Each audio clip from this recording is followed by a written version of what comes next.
Got a blister here about the size of a $50 that I'm going to have to get repaired. Well, good morning, everybody.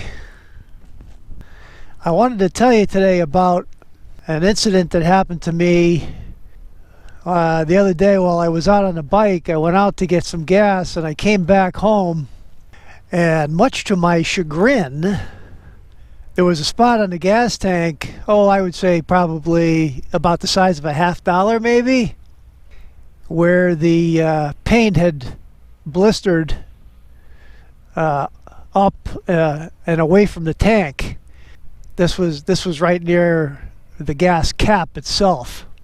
And what happened apparently was the gas cap was not tight enough. When I put it on, it wasn't tight enough, and some of the gas leaked out of the gas cap and came up over the gas cap and went down onto the tank and got in between the paint and the parent metal on the gas tank. I'll keep you posted on this. I've got some quotes right now. Maybe you guys would want to chime in the comment section of the video on this situation here, but I do have a guy who's going to fix this for me. I've also got some sediment in the tanks as well, so I'm thinking about probably all new tanks.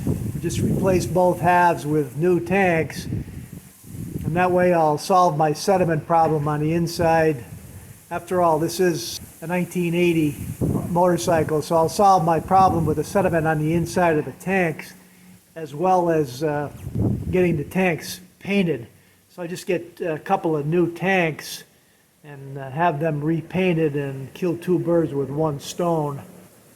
I was astonished at what happened, and with these older bikes, you don't have the new configuration like you do on the big touring bikes, where the gas cap is protected from the tank.